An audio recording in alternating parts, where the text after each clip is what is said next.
Okay, welcome to a long-awaited new video. So I feel it is time to release a new video here. Um, it's going to be a pretty basic video because there isn't too much to reveal about the revelation I'm going to reveal. But I am going to try to reveal and release as much information in this video as I can to kind of set the record straight. This is kind of one of those things that it isn't going to set the record straight all the way. Everyone's still going to be a little confused. See, for me, I kind of instinctively, kind of just subliminally kind of know where it's all headed and just have a feel and vibe for what it all is. So I naturally understand it a little better than most normal people. But that's why it's going to be calling to my attention to where I need to now pass this information down so we can evolve further as a species, because until everybody knows what I know and show everybody, we're not going to be able to develop on top of that. And that's the thing. If we start developing on top of what I've discovered, we can potentially hit higher levels of evolution, which this kind of breaks down into that. Now, this is really going to start getting kind of spectacle. For me, I mean, if I were to watch this video, I would be baffled and amazed by this video, right? Just for the simple fact that I would understand myself and I would believe what I was hearing and it would make sense to me. And the interesting thing about that is, you know, this isn't really spoke of very much. It has not really been made known. Now, don't get me wrong, this type of information that I'm going to release may have been somewhat tapped into, and we've always kind of known about it, but it's kind of always been over everybody's head to where we don't realize the importance of it and the dynamic of this type of stuff. So now I'm going to get into the revelation of what this represents. Now, first of all, I need to reveal to everybody that the pyramids of Giza reveal also the beginning of the Matrix. Okay? Now, I need to make a separate video that kind of goes into explaining the Matrix, but I'm going to have to make a multi-part series that explains the Matrix, because there are some very, very confusing things that need to be explained and made known to people that I have uncovered and deciphered out of the Matrix. Now, the good news is a lot of the information that you can go find out on the internet is really good, useful information, and that's generally how I got built up to this level to where I can kind of come out with my own discoveries. Is I get all this information that's being passed around, and I kind of connect it all together, and I take it all together, and I figure out what does it all mean, why the hell. So the first part of my revelation about this is, you people, everyone needs to understand that, you know, the dollar bill, when we released this dollar bill, it was released by as far as I know, I mean, if we get into the technical details, it's going to be close enough to what I'm saying. Now, anybody else out there, you can go get the technical details. I've already saw the story. I don't always remember all the details, because it's not very important to know all the details when you already know what the main picture is. It's like the same thing as, like, if I were to look at a picture of some skyscraper. It's like, I could count how many windows there are on that picture, but it's not really useful. You really don't have to. So it's like too much work for nothing. Now, let me explain to everybody what's going on. The pyramids of Giza are going to tie into the matrix. They're one and the same. They're conjoined. They are both created by the same. They have ties to the same creator. Now, as far as, I believe the creator of the Matrix was, who was it? The Wachowski brothers. However you pronounce that. I can't really pronounce it properly. They may not necessarily be the ones who made the dollar bill and the pyramids of Giza, but it's for sure that they have association and are in contact with the creators of the Illuminati. Okay, so that's what this whole video is going to reveal, is this whole time that everyone's looking at all this stuff. When you're seeing, this right here, you're looking at the work of the Illuminati. Okay, so the whole thing that everybody has to realize is it's supposed to be figurative. It's supposed to just be a fairy tale. It's not really supposed to be something that is really, it's supposed to be a conspiracy theory. So that's why they bank off of that. They bank off the whole idea that they can put it right in front of your face, and then nobody really knows that it's actually really there, and it's part of the Matrix. It's in control. So that's what is revealed out of the Matrix. The revelation of the Matrix, coming out of the Matrix, it reveals that the Matrix is control. Remember, that's what Morpheus reveals to Neo. He says, "What is the Matrix, Neo?" And what does he respond? He says, "Control." Control.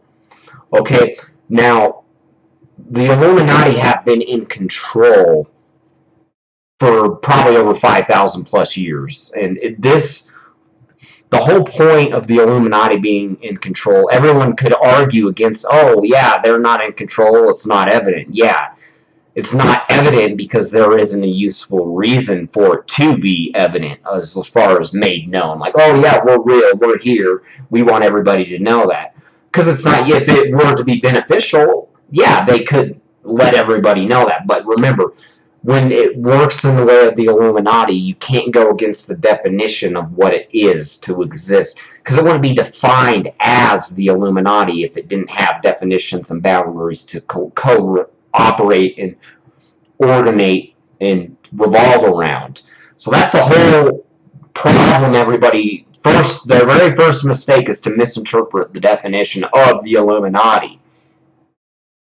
So first of all, you have to understand, anybody who owns the Illuminati or runs the Illuminati or created the Illuminati, you have to all automatically assume and know they are a magician.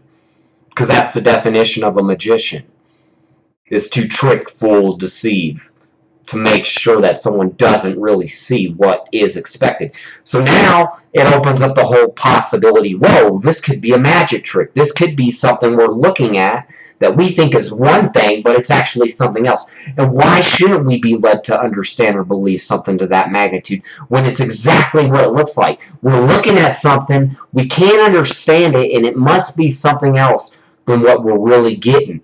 Because that's what magic is. When you look at something, it looks like one thing, and then it deceives the eye. And the thing about a true magic trick is you don't know. You cannot know. And that's what makes it magic, is for the person who observes the magic to not know. Period. This is magic. Okay? And it's black magic. Okay, because you have two versions of magic. You can't be in the middle. You're either one side or the other. And if you are in the middle, there are not very many that are in the middle.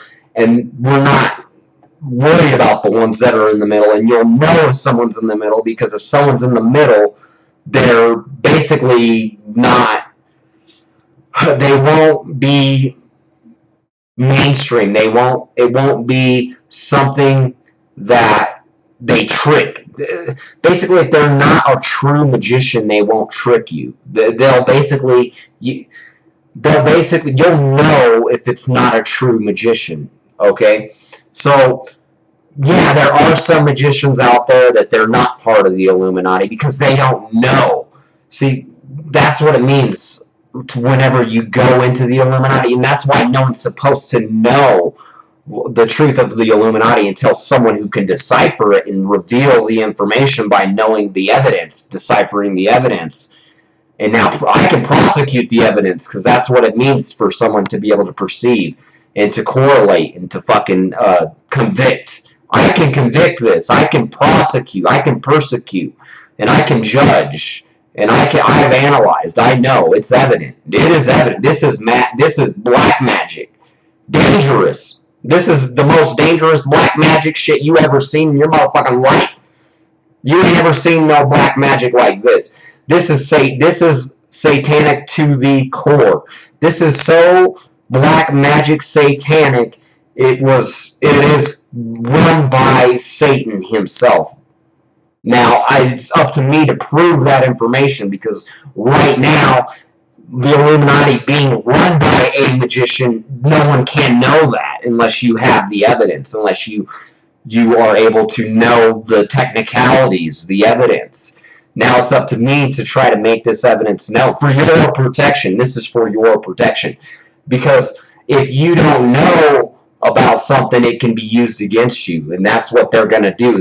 That's why this whole time everyone's sitting here in the dark, not knowing, not being evident, not having evidence of what the fuck's happening, is because that's how they get bigger. How does a gang get bigger?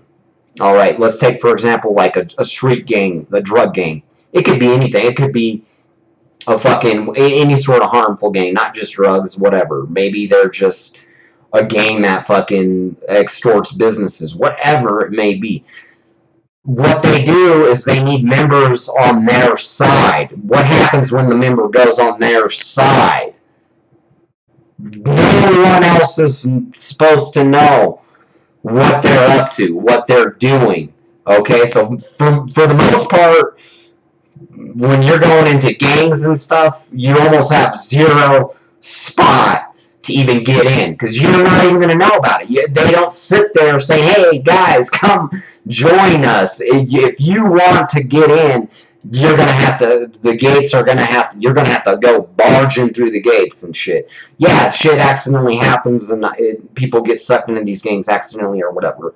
But the way it works with the Illuminati is, you know, when you're dealing with the most powerful, the highest expectations, that's what the order revolves around, complete secrecy.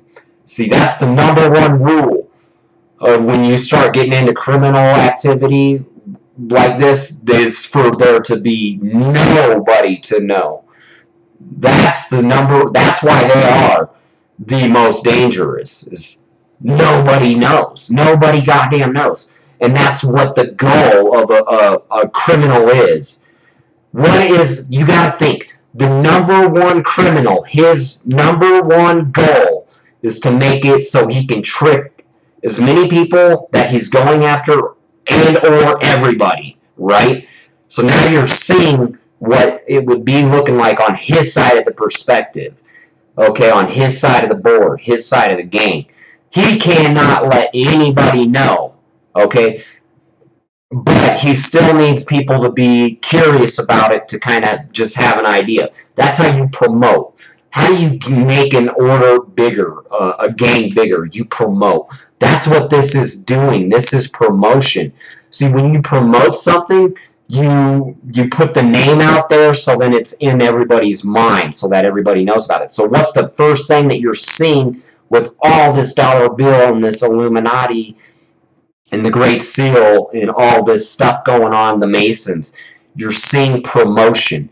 Because promotion is when you openly, all you have to do to promote something is the name. Think about it. If Snickers, the candy bar, wants to promote something, all they got to do is put a commercial out. Boom, there's their name. That's promotion. Okay, so now whether or not you know that they're promoting that don't matter.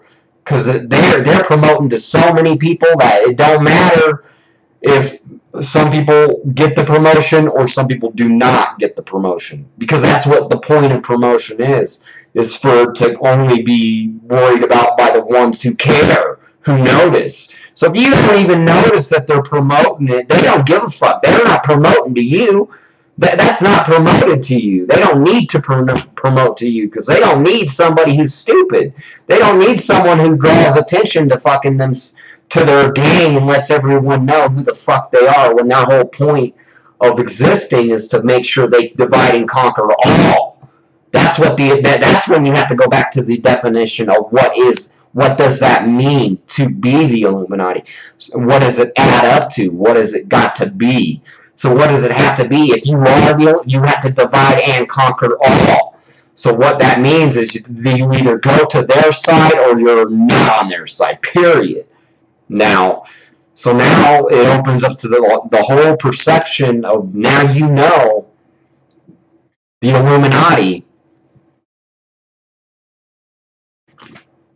they have to divide and conquer all. Why do you think that this project has been going on for so long, and everyone's looking at, what the fuck is this? What is this?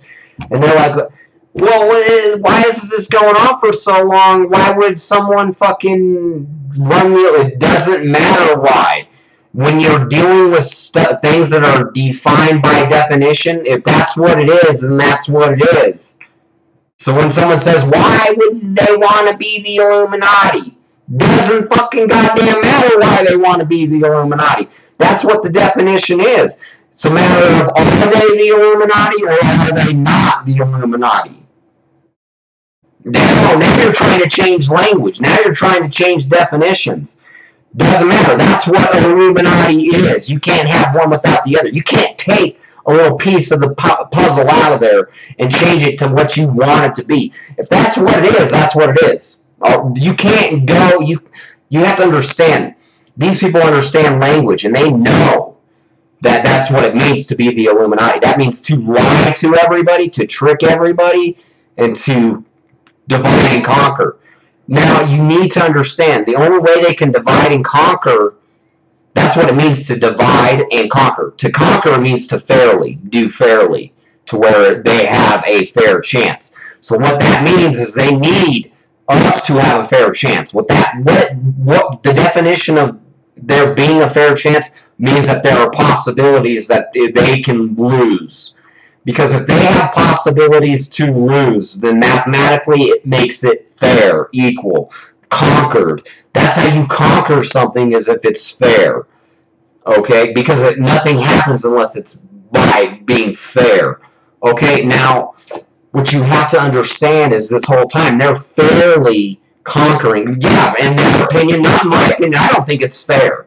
But it's all based on whatever. But in nature, it's fair enough. That's all that matters. Because what it means by is, if everybody accepts it, then it's fair enough. So this whole time, everyone keeps accepting it.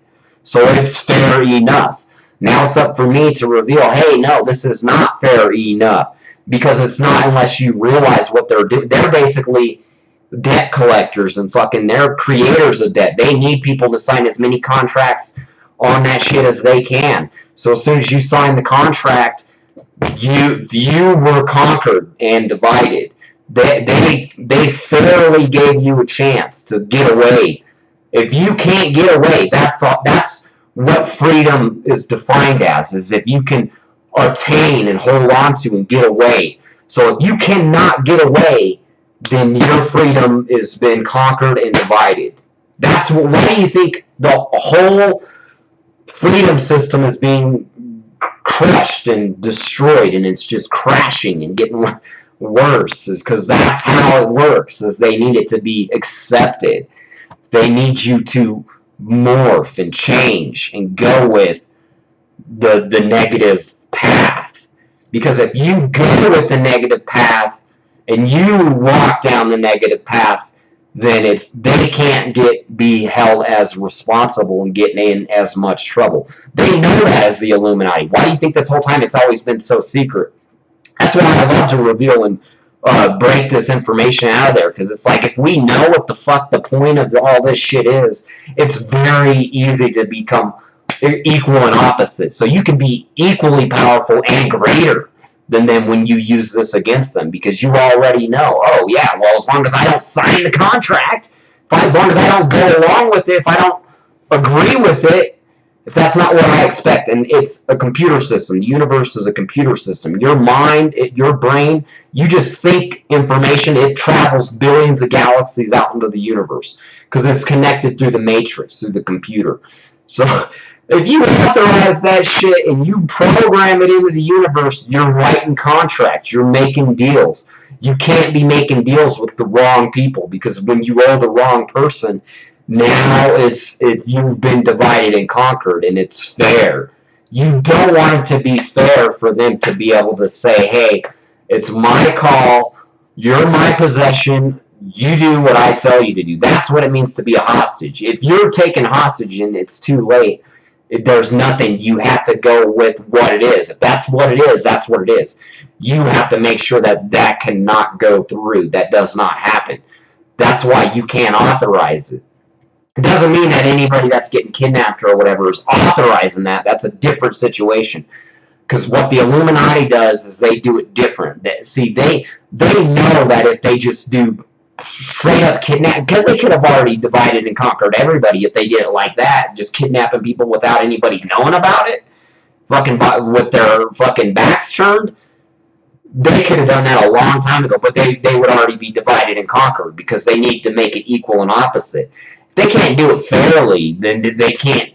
So what do they need to do? They need to basically put the fucking carrot on the stick, the bait on the end of the fucking fishing line, and reel you in. So when you go through the door, as soon as you cross through the door, that's none of your business. What happens behind closed doors stays behind closed doors. So they need you to go through the door. That's what the Matrix is always revealing. Oh, the door, the door. You have all these fucking doors. Because everything revolves around, oh, if you go through the door, you're not supposed to go through that door, because what happens behind, it goes both ways. If they can't go through the door, they know that, because they know what happens behind closed doors stays behind closed doors. So if they go behind the door, they could be fucked. They could be divided and conquered. So they know this whole time, you have to go behind the door. You have to walk through. That's what the whole revelation of the Matrix is revealing.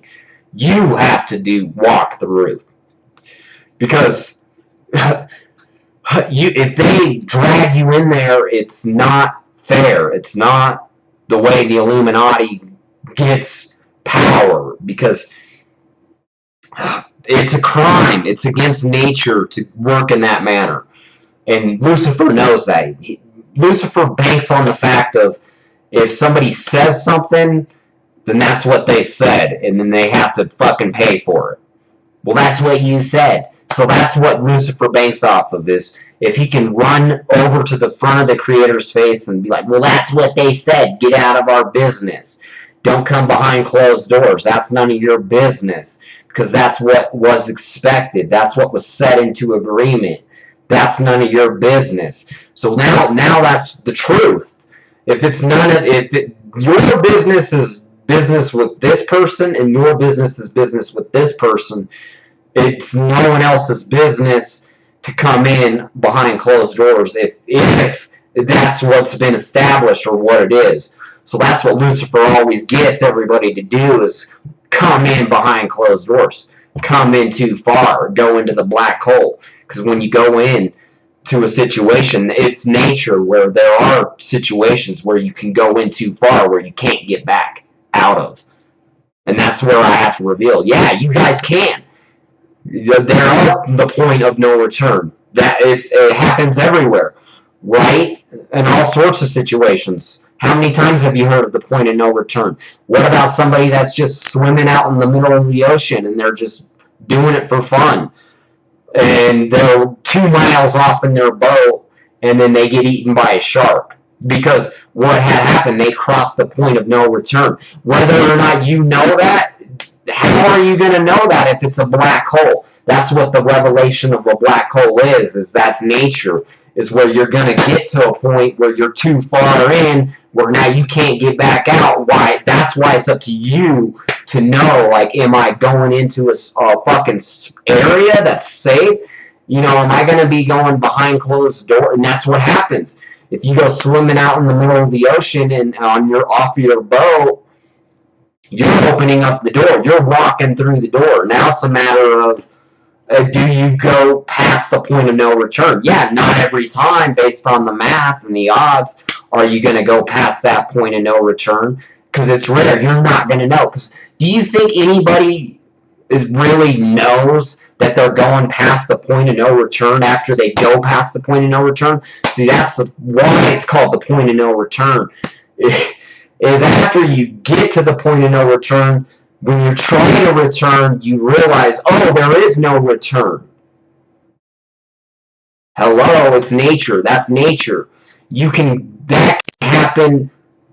That's why it's up to you to be aware of that, to know that, because that could happen walking in the forest. You know, what if you're just walking 1 mile off of a trail, you know, from your vehicle, right? And now you cross the point of no return. You're 1 mile from anything, and you're not prepared for something that potentially could happen. There are many things that could happen. What if someone else, some serial killer is out there in the middle of that trail, and there's nothing going on out there, right? Now you're at the point of no return. So it's up to you to be aware of how can you avoid going into those situations that have those points of no return. Because and it happens naturally in a lot of situations. It doesn't make anybody stupid, but it means that everyone needs to be more careful, because it's in nature, where the black hole is symbolic. It's symbolic of a definition of things that exist in nature that are right in front of you that you potentially can't even see.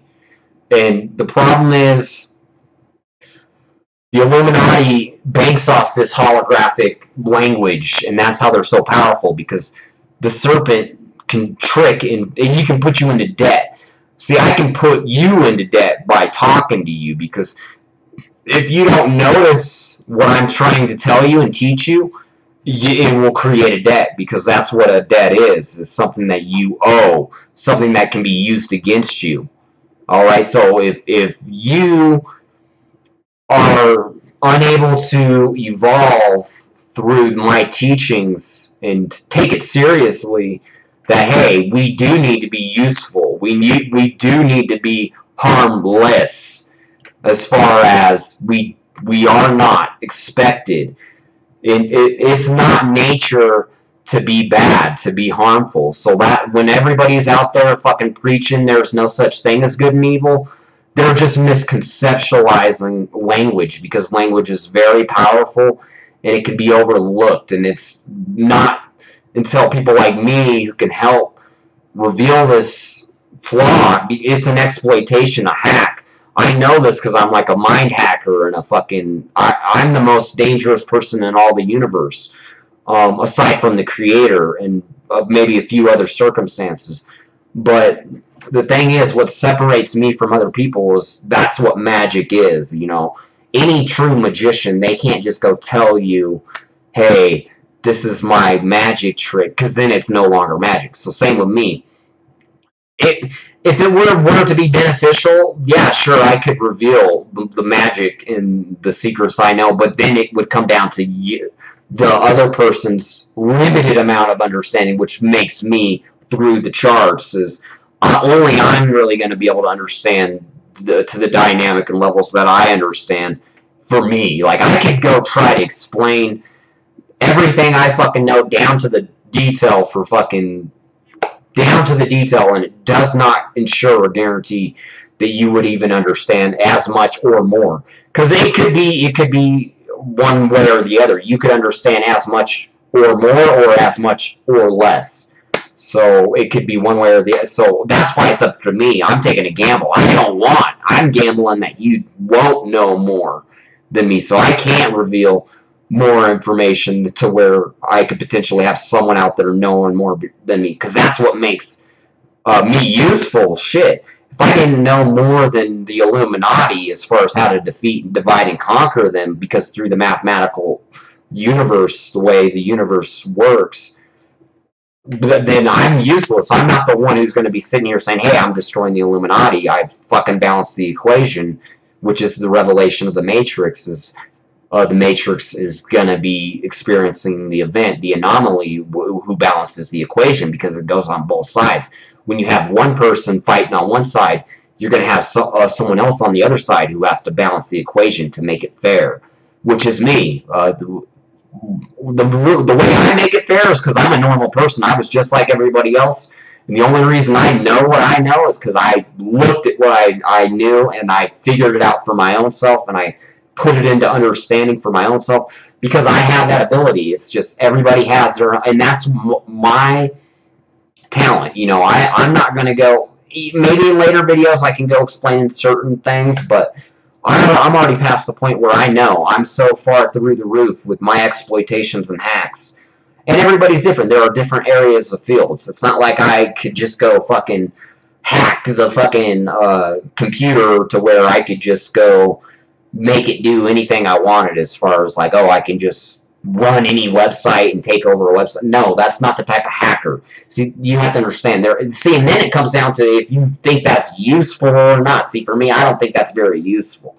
But everyone's different. Some other people may find that to be useful. So this is nothing personal to anybody else out there. So it's based on my perspective and my own ranking. So yeah, the only thing that really matters is what I rank for my own self, and I don't de-rank anybody, because I'm vouching for everybody out there. It's like I wouldn't be halfway as I wouldn't be even a portion as powerful as I am if it wasn't for me being able to draw in all this knowledge and information from everybody else out there who knows so much. So everybody's different with how smart and useful they are, because they just so happen to have different ways to do it. So me, I'm just useful in my own different way. I do not claim to be useful in other types of manners and ways that other people are, because they're way more useful than me in other ways and manners. But when it comes down to when we're getting into this, I'm a little bit ahead of everybody, and that doesn't make it good or bad for anybody, because I'm not harmful, as far as I'm not going to be trying to fucking fuck anybody over. I'm trying to help you. Shit, I'm trying to teach you guys as much as I can. And in my opinion, I'm teaching you guys basically. See, that's why I'm dividing and conquering. Is basically black magic. Because if I can reveal, the more I can reveal, and then it goes over everybody's head that they don't know what I'm saying, the fairer that it is for me. The more that I divide and conquer. And that's the point. That's what they do. The more they can tell you what the fuck is going on, and then it goes over your head and you just ignore it and you don't know, the more powerful it is for them. And that's what I'm doing. I'm doing the same thing. I'm saying everything that I can say in a way where it's going to go over everybody's head. Well, not everybody, because it's based on if you can follow me and if you understand where I'm coming from. Not everybody's going to understand. Not everybody's going to believe. That's not a good thing. That's not a bad thing. The only way it's a bad thing is if you're going to use it to rack up debt and then get yourself in trouble, become harmful, be bad, do things that are not expected, do things that other people don't want you to do. And we're talking based on the majority. You know, just because one fucking person doesn't want you to do something doesn't mean that it makes it okay that that person doesn't want you to do something. Now you shouldn't do it. It's based on the majority of the principle. It's like, what would 10,000 people fucking do in this situation? What would be the most obvious thing that makes sense? All right, well, when you say, oh, well, when 10,000 people go into face this situation, we're going to say the 10,000 people are going to say, hey, it's not good, it's not okay to rob a bank.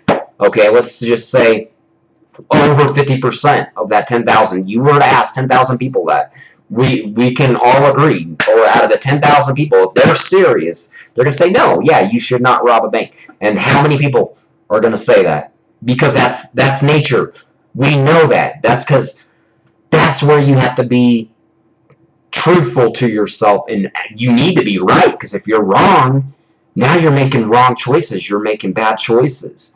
Because now you're saying, hey, the bank robber that chooses and says, hey, it's okay to rob a bank, now they've chosen the wrong choice. Because they chose that, oh, well, there's no way for anything to be right. There's no way for anything to be wrong. Anything can be right. Anything can be wrong. Now, that's where it's up for me to set everybody straight, where no.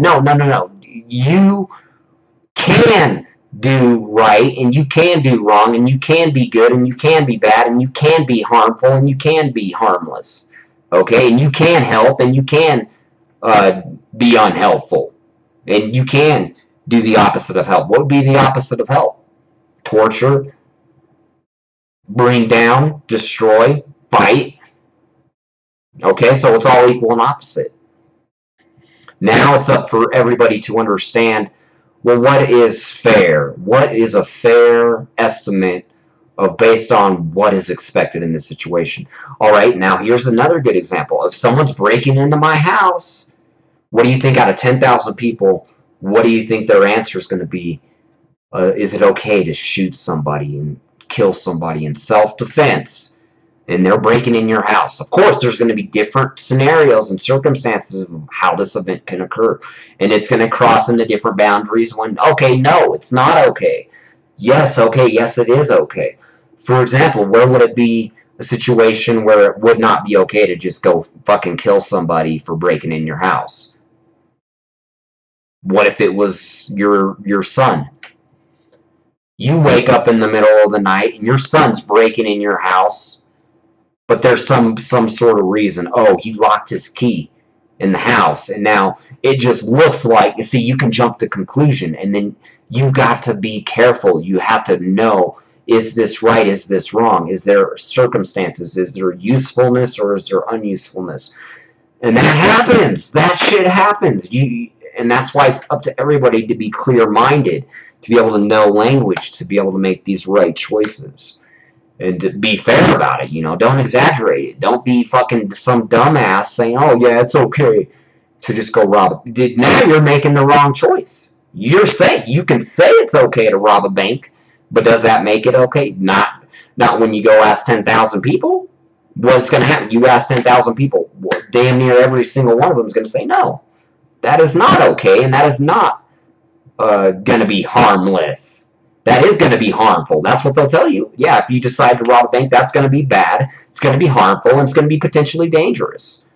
And that's nature, because it's based on circumstances. That's nature.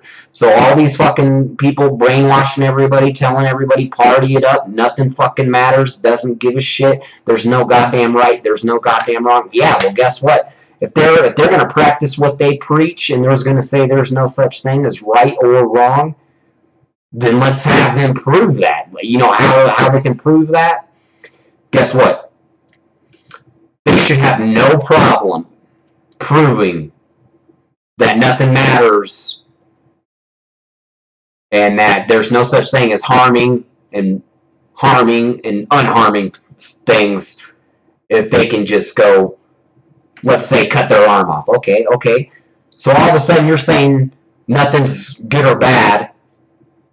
So what do you got to say about, okay, well, so what happens if you just go take a sword, a big-ass sword, you cut your goddamn arm off. Now all of a sudden he's just saying, oh, that's not good or bad. There's no sort of circumstance going on here.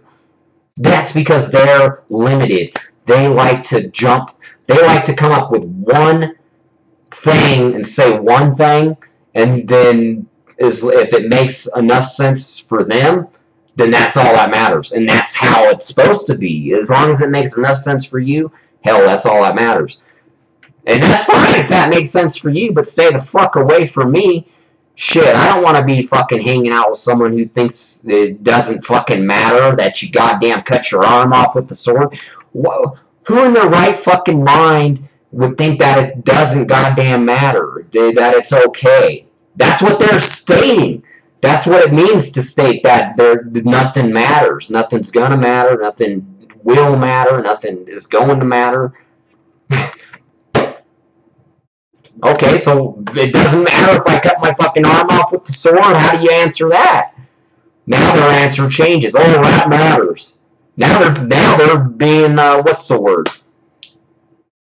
A hypocrite. They're saying one thing, but they also say another, and that's the problem. They're hypocrites. But the problem with being a hypocrite is not being developed with the ability of language enough to know the hypocritical point of the crossing, where you've reached that point where you can't go back. And then there are so many of these people. And it's easy. It's very easy. So it's not like anybody's stupid. But you're stupid if you cannot learn from somebody who's going to teach you about it and reveal it. I'm revealing the exploitation behind it. Yeah, you're going to have to hear a lot of rambling, a lot of blabbing, but how do you think someone like me is able to be as useful and as exploitive as I am?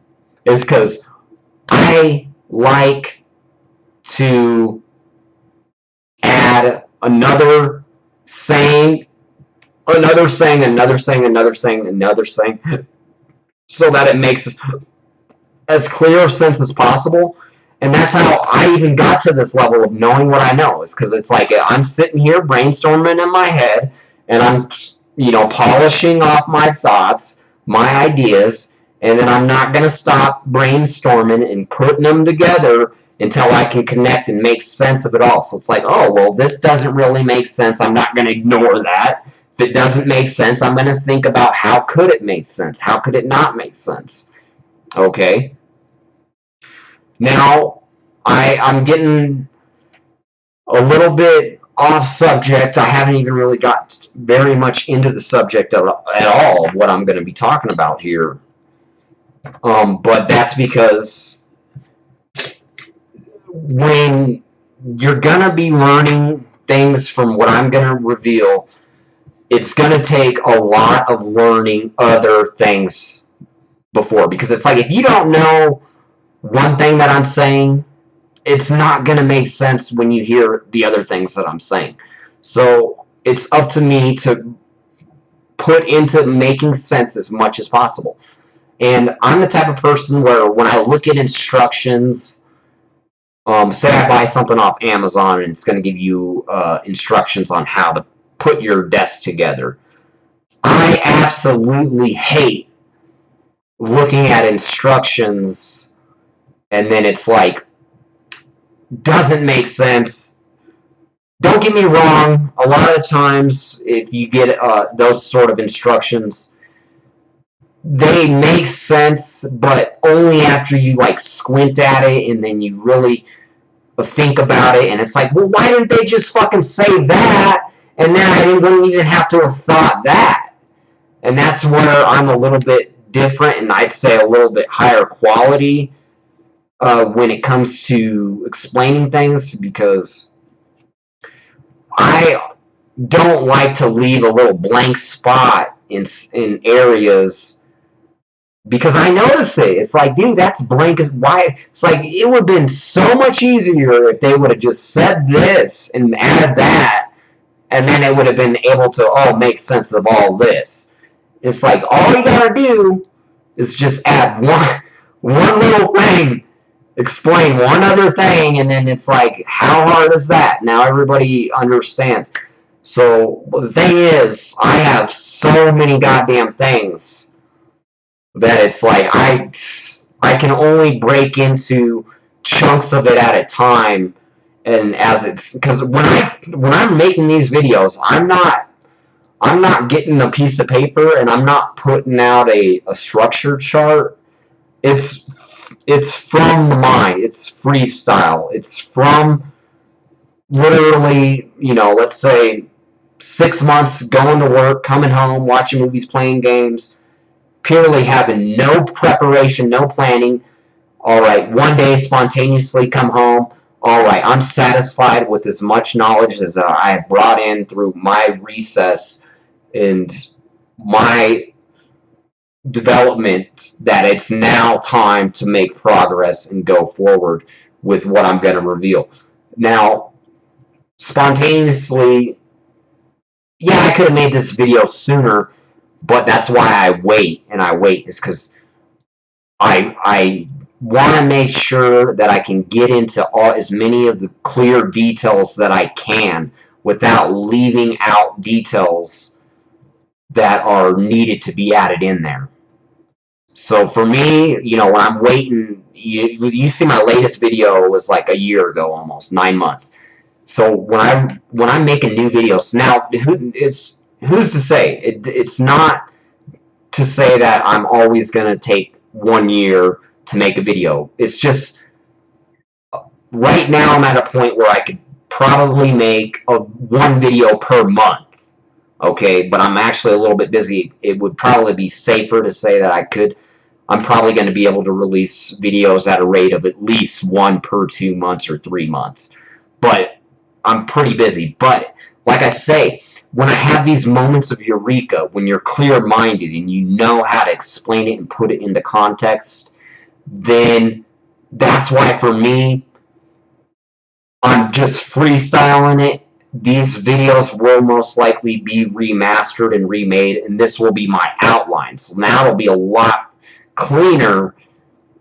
So when I remake the video, I already have the outline, because when you already have the outline, you can get more specific and stay on topic. So right now, you'll notice whenever I'm going to release this video, it's going to be floating, and it's just going to just kind of drag on. But that's because it's necessary. It's necessary in order to make people expand their perception, understand things that are needed. Okay, now I'm not saying I'm going to be able to break through on this revelation, because it's going to be limited to how much people are going to be able to understand it. And that's the biggest secret also that I'm going to reveal. People will believe things when they understand it. When you understand something, that's when you believe. That's when believing in something is 10,000 times easier. If you understand, now you believe. Okay, now the beautiful thing about believing and understanding is, first of all, with believing, you don't even have to understand something to believe something. That can be dangerous, but it can be useful too. Because you don't need to understand everything to believe everything. For example, like, I don't need to understand everything going on with the water faucet in my bathroom in order to believe, oh yeah, it's going to produce results as far as I believe it is going to keep producing water in the manner of which it does, right? I don't need to understand all the details of all that in between. Oh, the pipeline, how many feet of pipe is it, and what water company is it coming from? How does the water company do all that? See, that's not necessary. We just have to believe, oh yeah, it's a faucet. It does what it does. I don't need to understand everything about it. Now, it's up to me. If I want to understand that, I could. Now, it's a matter of would I find that useful? Not everything is very useful to understand.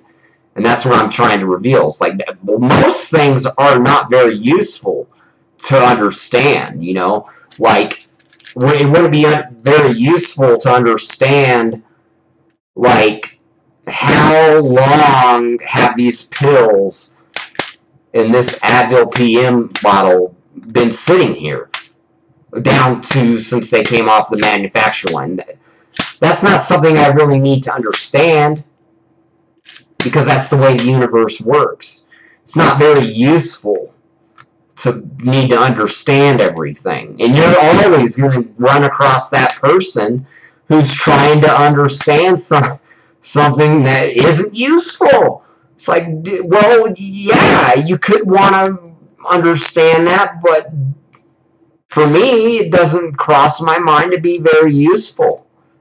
And that's where a lot of people are not evolving and understanding the problem of these dynamics of getting into these problems. That's a problem, to need to understand something that isn't useful. That's not useful to need to understand that. Do you think it would be very useful for us to need to understand how the sun works, as far as now we have to do that for our job? That's not very useful. I don't need to understand that. I can believe already what I already believe about it and understand about it.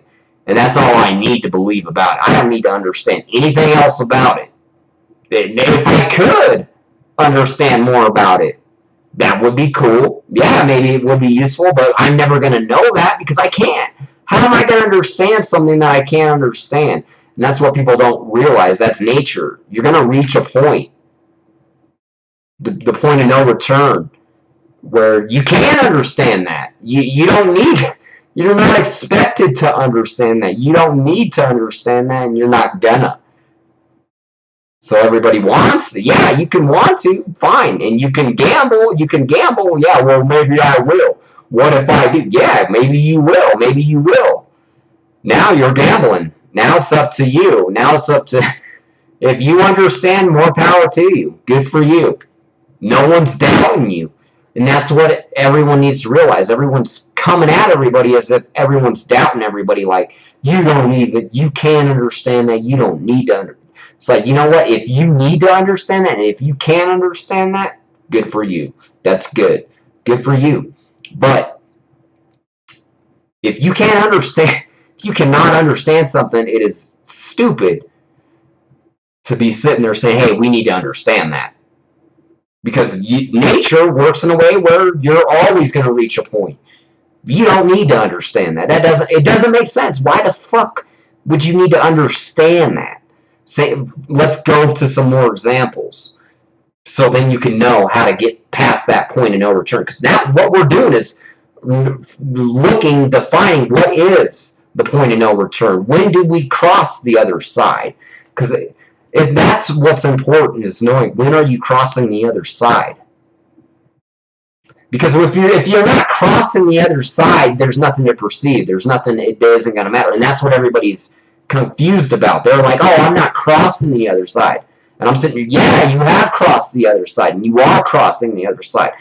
And it's not that it's potentially dangerous or bad or makes anybody stupid. It's just that we need to be aware of this to make sure that we can more accurately explain and point and lead others to what we are really trying to do. Because that's what we're saying. We're saying, hey, we're trying to point everybody to where they need to go. But, you know, you guys can say that you're trying to point everybody to where they're trying to go, and we're trying to make everything as useful as we can. But when you're saying one thing and then you're doing another, there's no reason to understand. That's where you reach the point where we don't need to understand that toxicity of being, what's the word? The word is contradictive. Saying one thing, but then you automatically right away go do the other thing. That's a big problem. Okay? You cannot contradict. And it depends. There are different circumstances of levels of contradictions, just like anything. Okay? But when you're getting serious about proving stuff about the universe and science and nature and evolution and all this stuff, now we're talking, we're dealing with levels of seriousness where we're not dealing with people needing to make a smart-ass joke about it. See, notice how I'm not really trying to fucking make a smart-ass joke about everybody. Oh, you're stupid. And that's what everyone else on the other side, like an atheist, they'll just try to make everybody a smart-ass joke like you're stupid. And they'll just joke about, oh, this was what makes him stupid, and they try to put it into perspective of everybody to see what makes them stupid. And it's like, that's not the point. That is not the point. It's not, my point is not to come here and make you fucking look stupid, because that's not useful. It depends the circumstances. If somebody wants to come make me look stupid, yeah, then I do have the right, and then it would be beneficial for me to make you look stupid, because it has to balance itself. Because if you make me look stupid, and I actually look stupid, then I'm going to look stupid. But now it's like I had to balance the equation. It's like, okay, well, anybody can do that. Anybody can make anybody look stupid. It's just a matter of how you say something or whatever if you have. It could also depend on the crowd that is around too, because it's like if I have a crowd around me that's in my favor, I can rile this crowd up to get them fucking saying shit in my favor. But if you got a crowd riled up in your favor, you can get a crowd riled up to say shit in your favor. That's where it comes down to being honest, being fair, not being about being able to fucking just make somebody look stupid because of, oh, how I can say it, or, oh, how I can make my crowd. That's not the point. See, with me, it's not, it's just because, like, for me, honestly, I can prove my point and prove everybody's wrong about their side, but that's not my point. My point is not to make everybody fucking be stupid.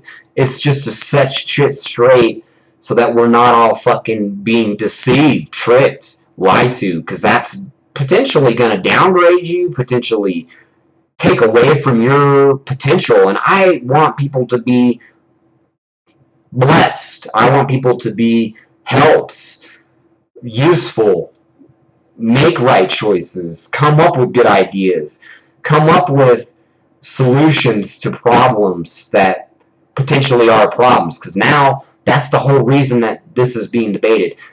Everyone else on the other side, they're trying to say, hey, you have a problem with your problem, and then they try to bust out what the problem is. But the problem is when they try to bust out what the problem is there's not even a problem, because it's all based on the point of perspective. It's like, yeah, your point of perspective, you think that's a problem, but from my point of perspective, that doesn't make a problem. So that's where it ties into coming down to, well, what makes the most sense out of when we go ask 10,000 people? What happens when you go ask 10,000 people? Is there a God? What is the majority going to say? Yeah, they believe. They understand that there is a God. So now, anybody who tries to argue that somebody is stupid to take on that perspective and idea and belief that there's a God, and even whether or not they believe it, they know it, or they don't know it, it's not up for other people to judge. Like, hey, you don't need to believe that. You don't need to know that. You don't need to not know that. That's not anybody's choice. Same with me. It's not my choice to go fucking say, hey, you're an atheist.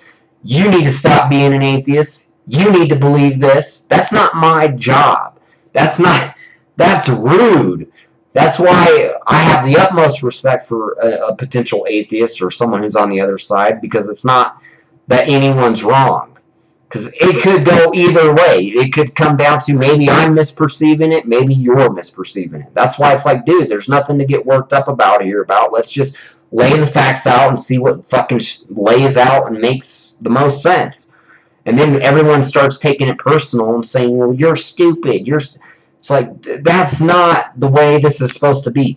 And it's okay to be stupid, because that's how people learn. That's how we figure shit out. What happened in the past, the way everybody learns things is through their mistakes. So it's okay to make mistakes. It's okay to not be up to par. It's okay for you to not believe in God. It's okay for me to believe in God, okay? But what is not okay is for people to do things that are harmful, and it is not okay to force ideas on people that they don't believe, that they don't understand. Okay, listen, if I don't believe what you're trying to make me understand, that is nothing personal. If I don't believe it, it's because I don't understand it. Okay, now, first of all, if I don't understand it, how can you be mad at somebody just because they don't understand something?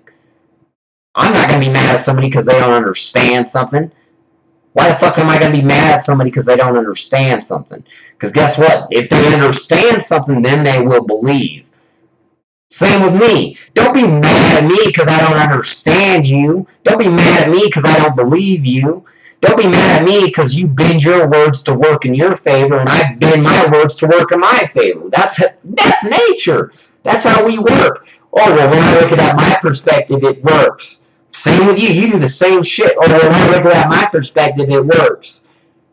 Okay, now we're both being fucking children when we're having an attitude with each other.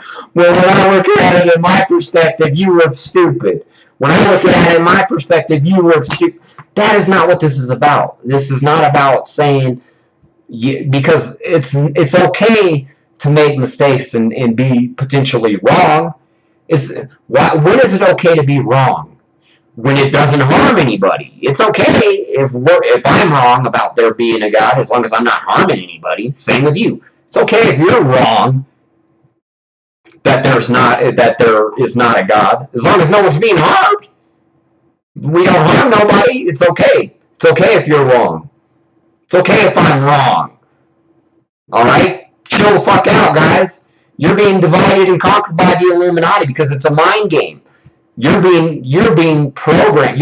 They're planning a virus. I'm here to diffuse and reverse the virus because it's through language. It's through listening through the right person and by listening to the wrong person. So what that means is if you listen to a harmful person, you will be harmed. If you listen to a useful person or a harmless person, you will potentially be healed, helped. Because it's equal and opposite. Because when you listen to a harmful person, that's what it means. If they're harmful, they're going to hurt you. So if you do the opposite of listen to a harmful person, you will be healed. You need to be healed. You need to listen to a good person, to someone who's being useful, who's going to teach you usefulness, helpfulness, forgiveness. Okay, that's not being forgiving when I'm going to come cuss you out for not understanding your perspective.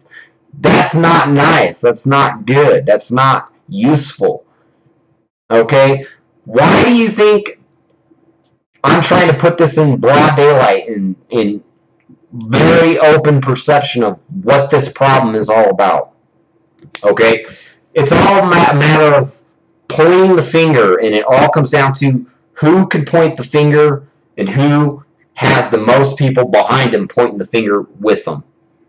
Now, for me, I could get a fucking army behind me to go pointing fingers and shit. But I don't roll like that. I don't need to be fucking running around saying, hey, I don't need to make people look stupid for having their point of perspective when it's based on what they understand and based on that they don't understand other things. Now it comes down to other things. It's like, if I can see that there are things that they do not understand, that they will not understand, now it comes down to different circumstances. It's like, well, does he have a useful reason to not understand that?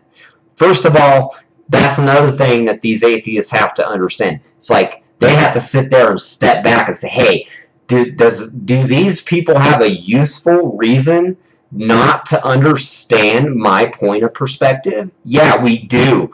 Same with you guys, and we both have that same window, okay? But no one's right or wrong until it can be proven. Until we have God right in front of us, or until we're all dead, because it's either going to be one way or the other. When God's right in front of us, now it will matter, because now it can be proven, and now it will matter, because the ones who says it didn't matter, it will matter, because they're saying it doesn't matter, and then it is proven that he is there, because if he's standing right there and it's proven he is there, they're saying it don't matter, and then if he's going to stand there, obviously it does matter, so then that's bullshit. They're saying it don't matter, but it does matter because he's standing right there.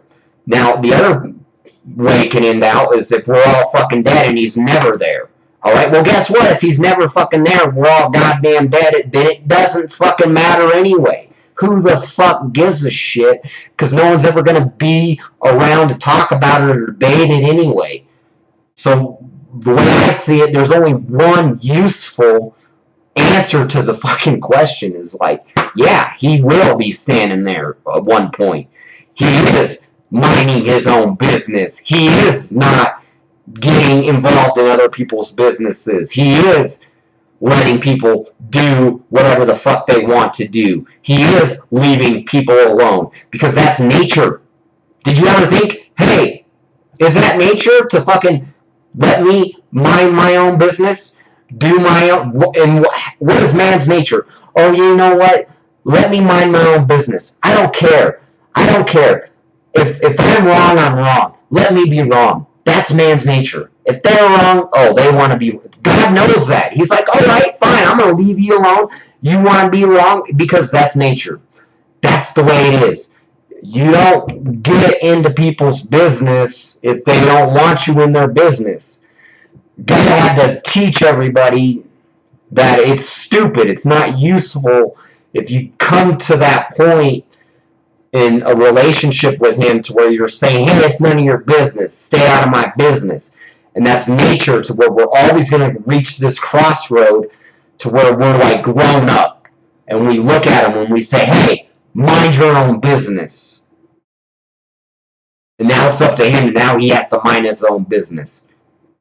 Now he has to show everybody it's not useful for him to not come get involved in our business, staying out of our business.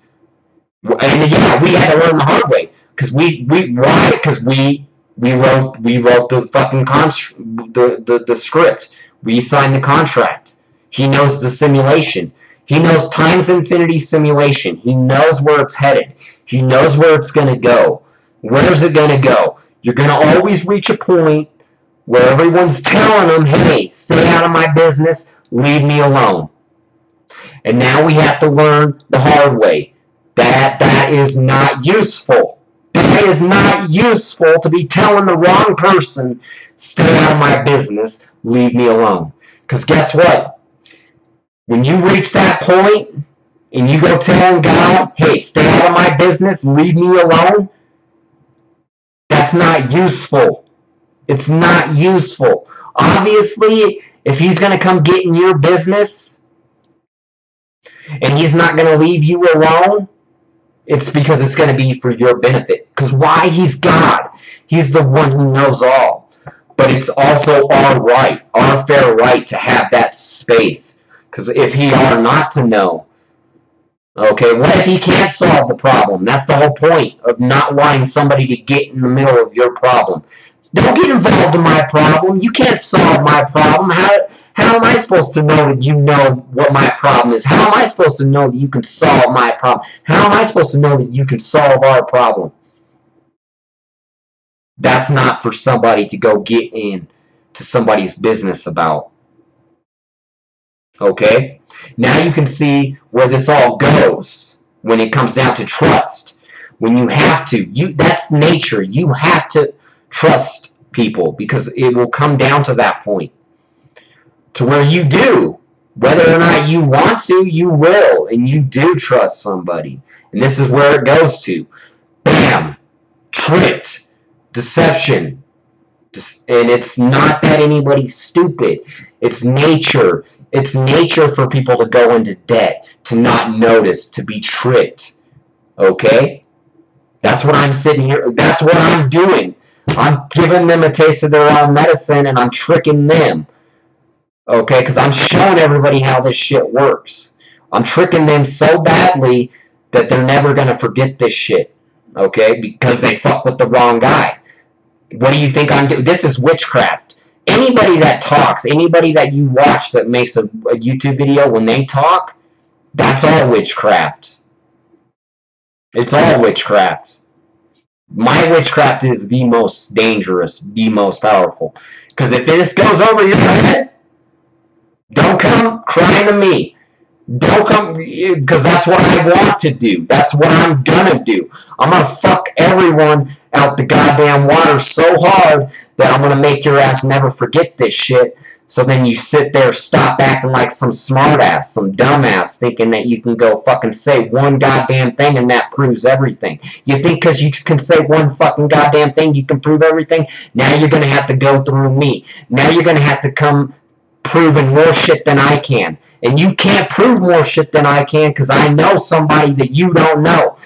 I can get a hold of somebody that you may not be able to get a hold of, especially if you're on the other side. I can't wait for somebody on the other side to come throw blows. Come throw blows. Get your ass knocked out. Come get fucking owned. That's what I'm doing. I'm devouring. I'm dividing and conquering because it's going to go over your head. You're supposed to know when you're crossing the line. You're supposed to know when you're not supposed to do that shit. You're supposed to know when you're going to get your goddamn ass whooped for fucking being harmful, doing shit you're not supposed to do. You think I'm playing? Come do something that you're not supposed to do. See how badly I whip your ass. See how fucking much debt I fucking put every one of you motherfuckers in. You don't know who I know. You think you fucking know somebody? Guess what? Even if you know Lucifer, ain't gonna help you, because I already put him into debt, and I'm ready to put you into debt, and I'm ready to put everybody into debt, and I want to put everybody. Come step to the wrong motherfucker. Step to the wrong motherfucker and get your shit lit. Get your shit lit. I'm not afraid of nobody. You know, why the fuck would I be afraid of anybody when I know everything? I already know everything. You know what? I can't wait for you to think that you know more than me. Guess what? If you think you know more than me, you're going to have to tell that to God. Say that shit to his face. Don't say that to your own face. Anybody can say whatever the fuck they want to their own face. But if you're going to go say that to God's face, it's going to have to go through him. You think you can get through him?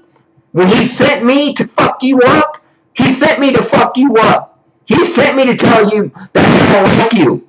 He sent me to tell you that I'm not going to be nice. He sent me to tell you that you're in trouble. He sent me to tell you you're all fucked. He sent me to fuck you up. Come bring it. Come bring it. I can't wait. I want your whole squad to come bring it. Come bring it. Because it's over your head. It's over your head. Get lit. Get lit. You want to know what's going down? Lucifer is crying. He's so fucking scared of me because I'm the anomaly. The strange one that is not expected. The unexpected. I'm not expected to exist. But I fucking exist. I'm right here. I'm fucking biting your asses up. Setting your shit straight. Fucking you all over. Don't disrespect me. Don't you run your motherfucking mouth to me. Because I know the creator. Alright? So guess what? You want me to fucking put in a word? What do you want me to put word in? That you're running your mouth off to his fucking soldier, his commander, trying to stop me? You think he's going to like that? You think he's going to be happy that you're trying to stop me, fight me? You know what he's going to do? He's going to fight you. You think I'm bullshitting? He'll fight your ass. And that's what I'm telling you. If you make him, if you owe him, you owe him. So guess what? You rape one motherfucking, that's where we're at. That's why he needs me. That's why he wants me. Because guess what? You rape one motherfucking finger on me, your ass is getting lit. For eternity. Because that's how he works. Because it's based on witchcraft. Who knows the most? Who's the most powerful?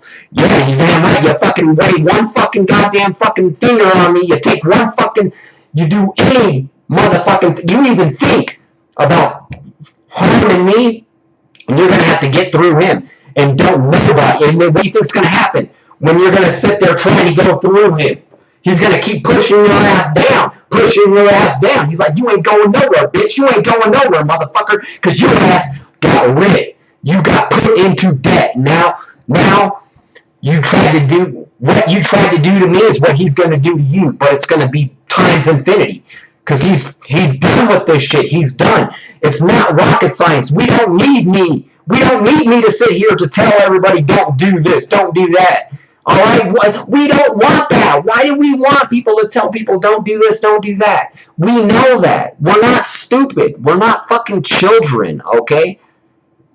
So get loud with me. See how fucking much... I got the pen right here. I can fucking add as many goddamn check marks to your sentence as you want. I can go times infinity on your ass.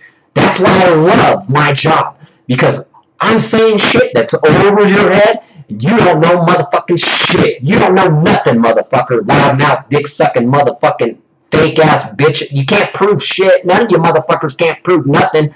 That's why I'm lighting y'all up. Every one of you motherfuckers. And I can't wait. I can't wait till somebody tries to lay one fucking finger on me. You fucking try to take one little piece of hair off my head, and I will fucking get you in so much trouble. because your ass is going down. Because I know the most. I know the creator, and I am doing him a favor. I'm doing him a favor. You know what I'm doing him a favor of? I'm doing him a favor of straightening out all these crazy, psychopathic motherfuckers. I'm done with this shit. Because you guys almost got me fucking led off into the goddamn pits of hell. You guys almost fucked me. Because you guys kept lying. You guys kept saying it's okay, it's cool, be wild, be crazy. Nothing fucking matters. We can do anything we fucking want. And then I do all this research and I find that you're all going to get your ass lit up.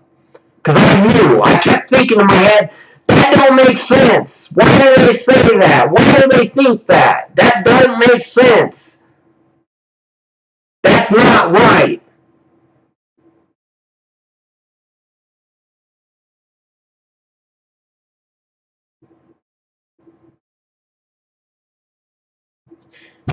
Most people, first of all, I have to do my job because, first of all, I'm not afraid of any of these fucking Illuminati. This is the biggest fucking dumb job. Because, first of all, the creator is using me as a tool. I'm basically his fucking shotgun. Okay, now, you think you're gonna be fucking doing anything against me if he's going to use me as his shotgun? Do you think you're going to fucking smack his shotgun out of his hand when I'm sitting here blasting your asses? Now you're fighting the wrong guy. And that's how he works. He's like, as long as you know, if you know who you're fighting, he'll fuck you up. Lucifer knows who he's fighting. He's been known. It's just a matter of he had to go through, learn the hard way, just like everybody else. God don't do nothing if there isn't evidence. If it's not evident, that's the problem with the criminal. The creator did not have enough expected evidence to persecute and prosecute him just yet, but he wanted to be a smartass about it, get around it, and avoid all this shit. Same with the creator. It's like, fine, you want to be a fucking smartass, hide the evidence, make sure no one fucking knows about it? Well, I'm going to fucking hide the evidence too. What happened? God hid the evidence. He didn't want nobody to find out. Because guess what? If nobody finds out, you're all fucked. Everyone's fucked if no one finds out. What do you think happened? Nobody found out. Then everyone's fucked. Same thing with Lucifer. He was trying to do the same thing. He didn't want no one to find out. Because if no one finds out, everybody's fucked.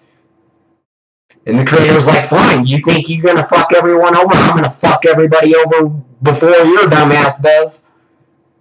Here I am, fucking everybody over. Join the club. Get your shit lit. I don't give a fuck about anybody in the Illuminati. I don't give a fuck who you are. You're in the Illuminati, your ass is gone. You can kiss your ass goodbye. Your ass is going down for a long time. Do you know how much trouble that these motherfucking people are going to be in when the creator comes down here and he comes and prosecutes and he initiates Judgment Day based on all this fucking madness? And you want to know what they're fighting about? Who knows more?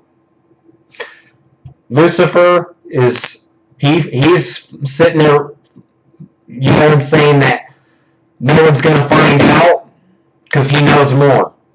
God's like, bullshit, I know more, they're going to find out. Now they're fighting. Now here I am. We found out. God just blew his shit out the water. Guess what? You can't have one without the other. If no one's supposed to fucking know, there's never supposed to be any evidence of this crime. Then why all of a sudden am I blowing it out the water? And why am I revealing all the aspects and circumstances down to what's actually going on with it? Because that's how the creator wanted it. That's how he could prove that he knew. Because if he bets that someone's going to know and show everybody what the fuck is happening, it's up to Lucifer to make sure that nobody finds out and reveals what's happening.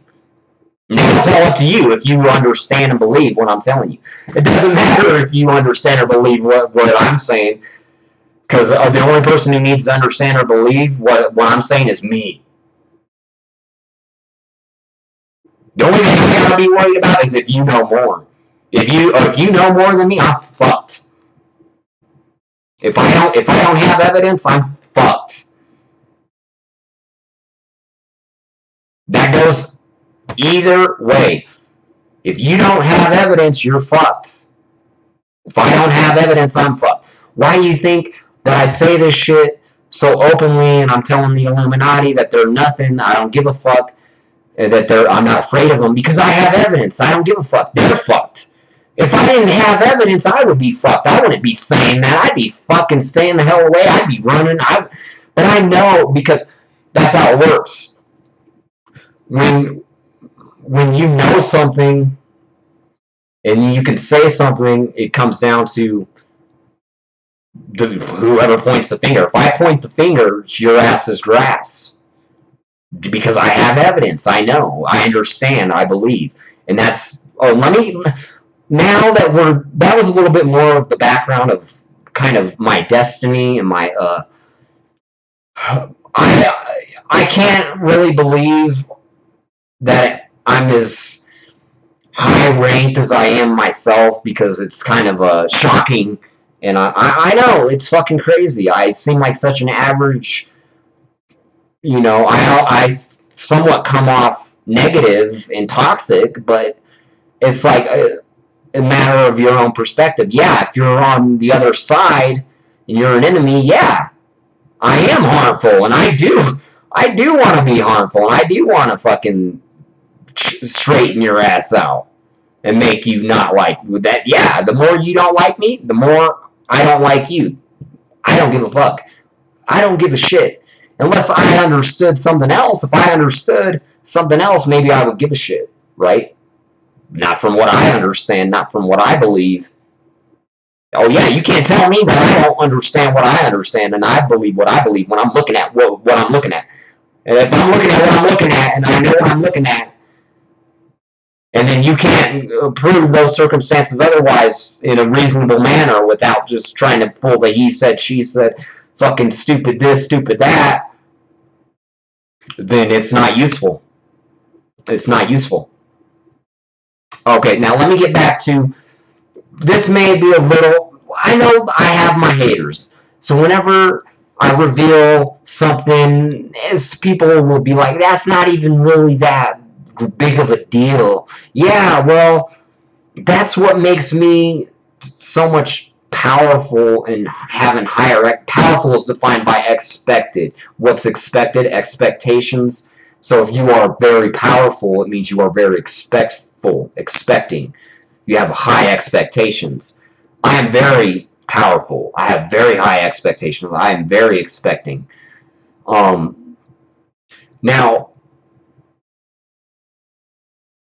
for me, when I notice these little glitches, it leads me to the next big breakthrough, and that's how I kind of became as powerful as I came. I wasn't always this powerful. I just naturally kind of had an idea like, hey, I'm probably pretty fucking powerful, just based off, like, I'm just going to keep it short. I'll go into other videos about that later. I mean, I fucking discovered like 10 or 15 duplication bugs in Diablo 2 and Zenimus, which is very, very unexpected. So, like I say, to find one duplication bug, and this is back in 2000-ish, 2005-ish. So, back when that was first happening, it was pretty common because computers were just coming out, and then there were all these loopholes and glitches. But what isn't very common is, first of all, I'm not really a big programmer or that big of a hacker. I'm just kind of an exploiter. I'm more of an exploiter than a hacker. But I've gotten into mild training sessions of scripting and programming, so I naturally picked up the matrix of like all the if, or, and, but, less than, greater than commands and functions and shit. So I naturally was able to start perceiving like the universe being like kind of holographic and like computerish in like, oh man, I feel like I'm in a computer system or a video game or some shit. And that came in from, being on the computer and seeing that type of shit, and then understanding, and you kind of evolve, and you get a different type of perspective, and you're like, man. But for me, I just naturally was able to connect the dots even more, and then I'm at the point where like I can reveal, oh shit, guys, we are in the fucking Matrix. And that's why everyone's so confused, is they don't even know we're in the Matrix, and everyone's like, well, what the fuck is the Matrix? Are we in the Matrix? And, okay, so basically,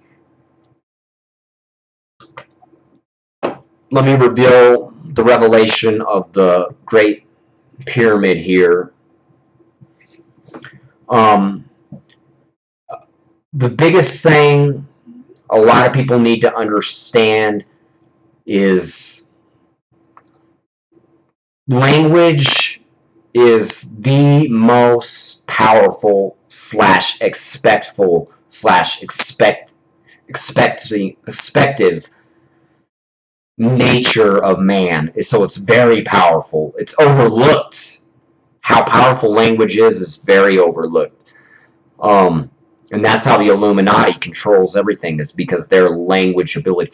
And to point out the levels of language going on with this order, we can already, it's very evident, it should pop right out at you like, holy shit, these people are very powerful, and they have a lot of expectations, because you can see how they have multilingual language, and remember, language is very powerful. So any source of language should not be forgotten or overlooked, because it's a religion. Any sort. So this could be tied to a religion. I'm sure if you are to look up the roots of this, it'll come down to religious types of aspects. Now, I never got around to being able to reveal religion as far as the proper definition of it to be attributed and ascribed through language. Because if you can't even ascribe the definition of a word properly, accurately, then it's going to be pointless. It's not even going to matter, because it's just going to misguide you. So it's like the very first thing to do is to understand, what does these words really tie into? What does it mean? So religion, what it means, and this is my own definition, because you need to define things in a way to where it gets every single area of the expectation, because then it opens up the door to having smoother results, of being able to connect more dots, as it just basically makes the path more whole and more pathy. Because without that, then you would have missing pathways. And then the point is to make sure we don't miss pathways. So by not taking the time of stepping back and asking yourself and knowing accurately, what is religion? What does that mean? What does those circumstances tie into? What does it need? What does it mean? Okay, so what it means to somebody to have a religion. And I think this is fascinating, because it just goes to show how everybody misconceives things very, very easily. And then if you misconceive something, even in a very small circumstance, it could be very misguiding. So here's what makes religion so misguiding. It seems as though the world is so against religion that there's always this never-ending debate against it. Oh, my religion is better than your religion, this and that. But when I perceive it, I'm realizing, oh, well, these people are misconceiving in the very first place what religion even is. And they're making more problems out of religion than even need to be. Because if they would truly understand religion, see, here is the way I take it. Is when the world, society views religion, they're going to be like, oh, religion is a belief in something that is very exaggerated and very would take a miracle to come down to that magnitude. That's what I believe that the general consensus of the population, when they hear religion, that's what they believe. They believe that it comes down to, oh, it's an exaggerated belief on something that is stupid. Because when everybody's all talking about down upon everyone's religion, they're like, oh, that's unexpected, that's stupid. Why would you believe that? Because it's exaggerated, though. You know, you would have to exaggerate something like that to believe in something like that. So that's my consensus of how the word perceives it. And that's the wrong way to perceive it. Because in my opinion, the right way to perceive, like, well, what is religion? What is this whole battle of religion? The proper way to define it is religion is a belief between two or more people that not everybody understands. That is one of the most accurate ways that I find to define that word. Now, could it be defined better? Potentially, if you look at it from my perspective and then find another way that makes it more perspectful, yeah, maybe. But that's the truth. A religion is nothing more than a language. A language itself is a religion because it's what everybody chooses to believe and want to understand. See, not everybody has to choose to believe or understand English because it's a religion. That's my religion. That's your religion if you speak English.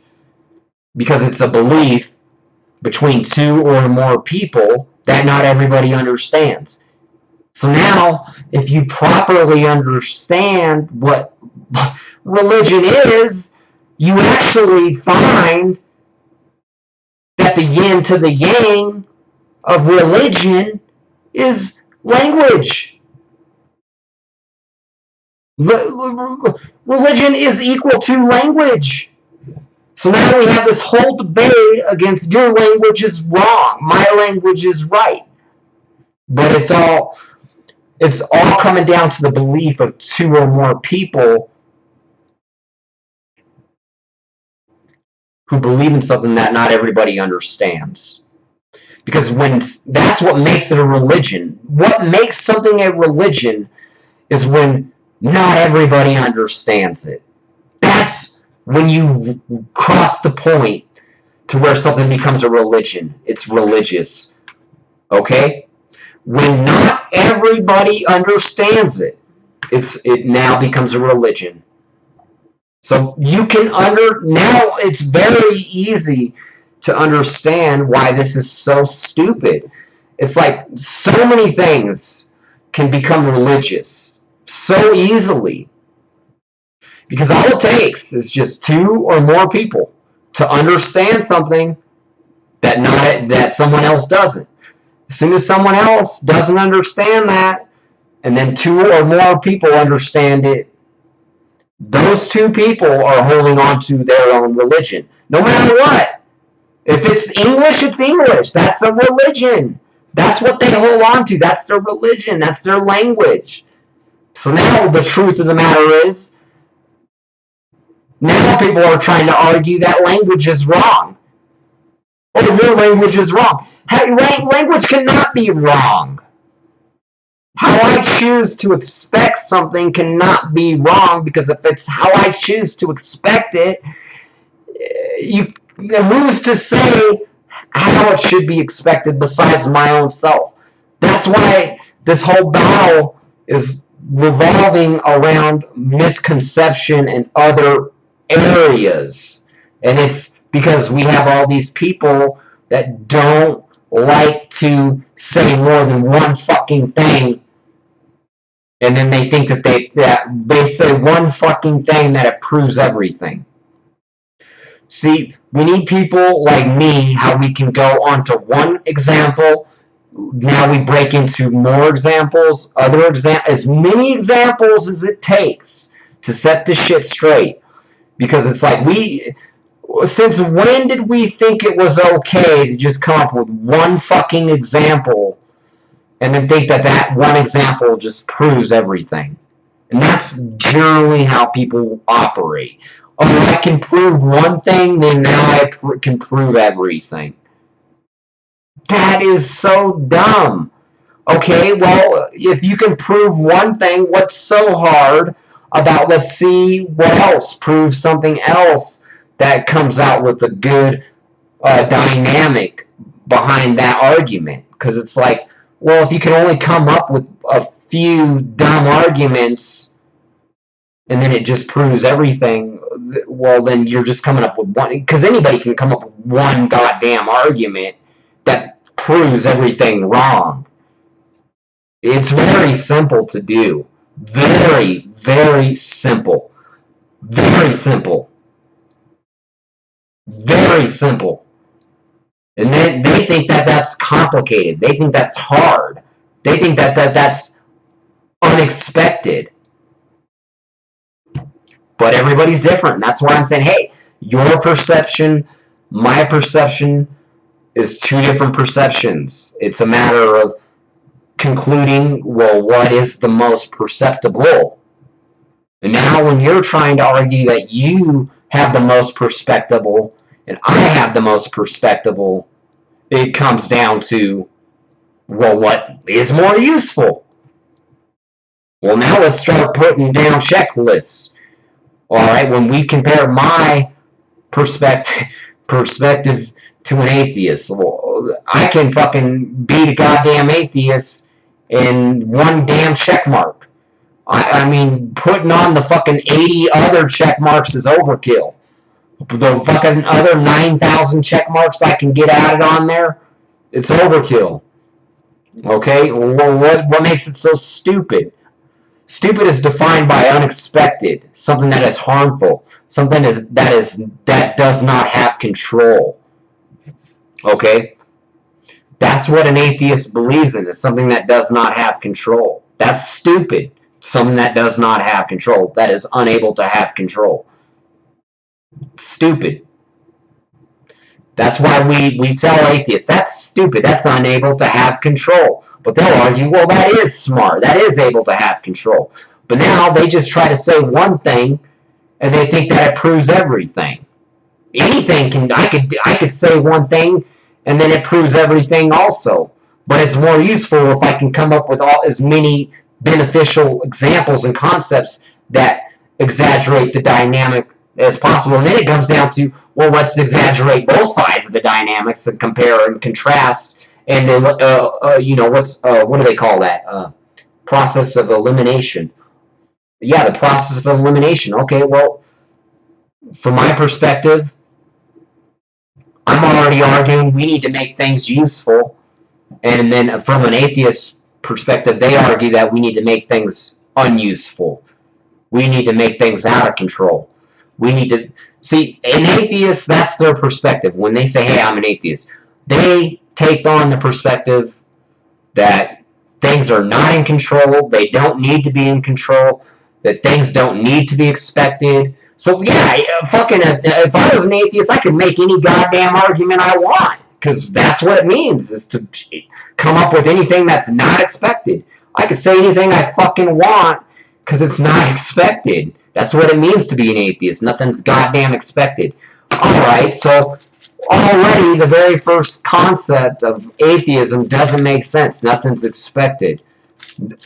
Okay, if nothing's expected, then me holding this bottle, showing you a bottle of Advil PM, it's something that I'm expecting, but then an atheist is saying that, hey, that's not expected. Because that's their argument, that nothing is expected. They're saying that doesn't have an expectation. It's not in control. But it is. It is does have an expectation. It is in control. It's in control of me, and it's in expectations by me. But an atheist argues against that.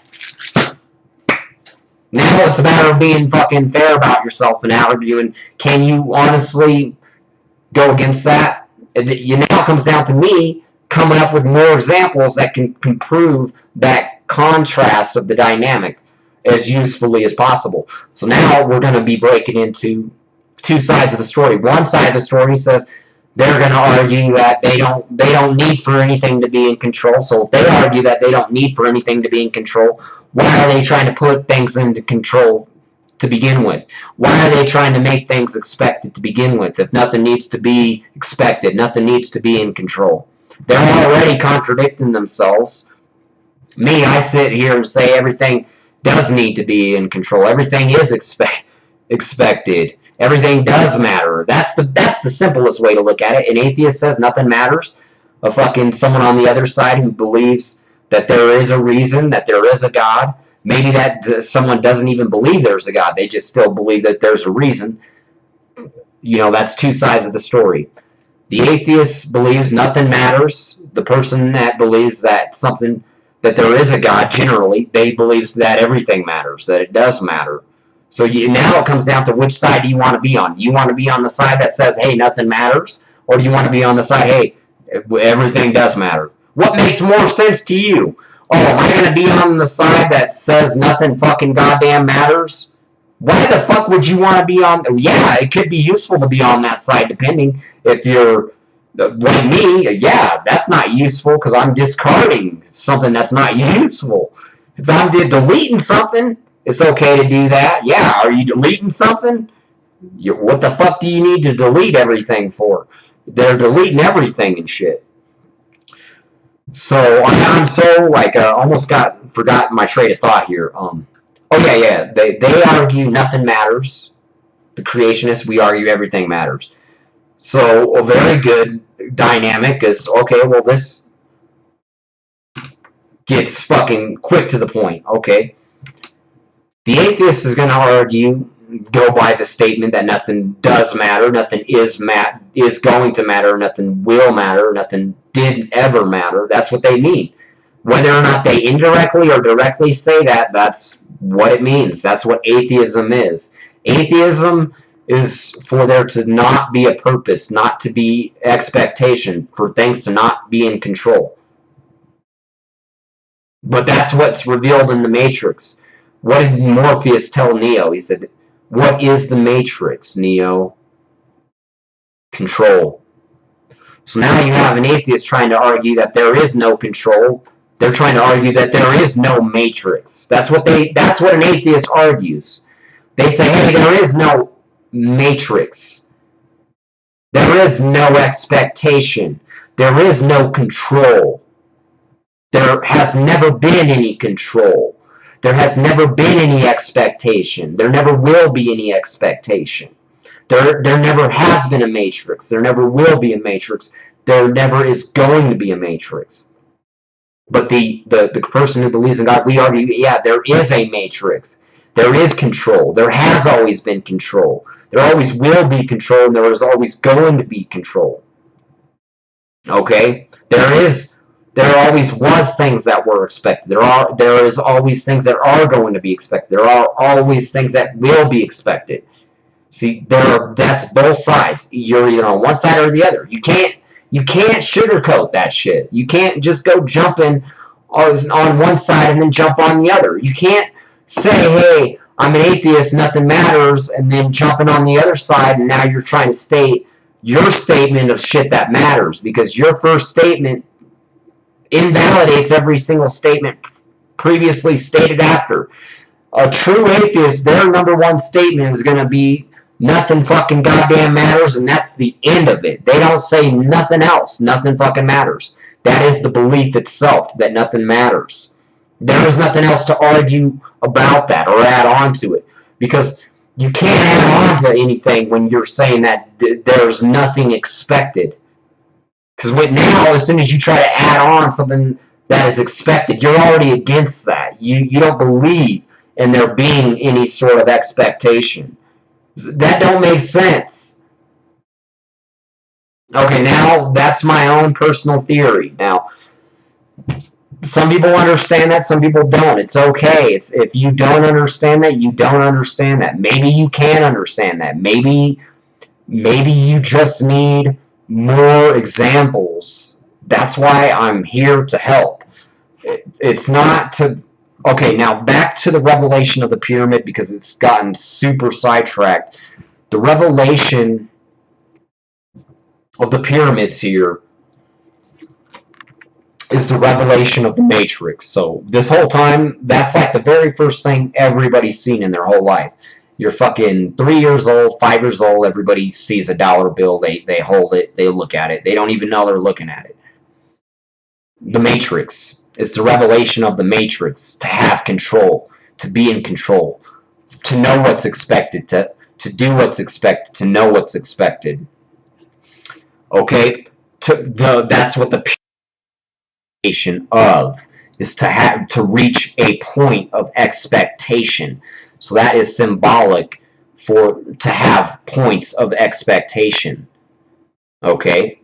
But it's also in revelation of it reveals nature down to the core, the most critical. That's why they're so powerful, is they understand nature to its most powerful core. But the only problem is that they're atheists. They're against anything needing to matter. They don't want nothing to matter. That's why they're invalid. That's why they were overthrown out of their power. Is because they don't believe in anything needing to matter, but at the same time, they're doing all this shit to make everything matter. So they go against their first rule of, oh, nothing fucking matters, but then all of a sudden, they want everything to matter. So it's like, you can't play both sides of the fence, and that's why they are finally going to be defeated. So now, the revelation of the pyramid it's a revelation that they mastered the understanding of knowing that everything is correlative in reference to one's own perspective. Okay?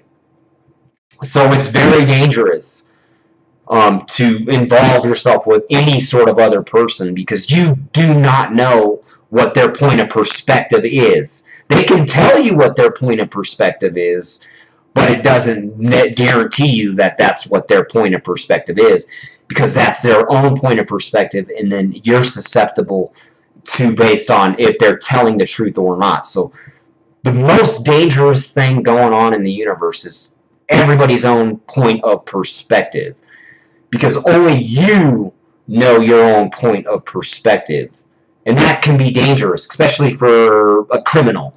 Let's say, for example, when somebody lies to somebody and they says, hey, this watch is real and it's worth 10 grand. So then now in the other person's point of perspective, it's up to if they believe what his point of perspective is, because that's the point of expectation.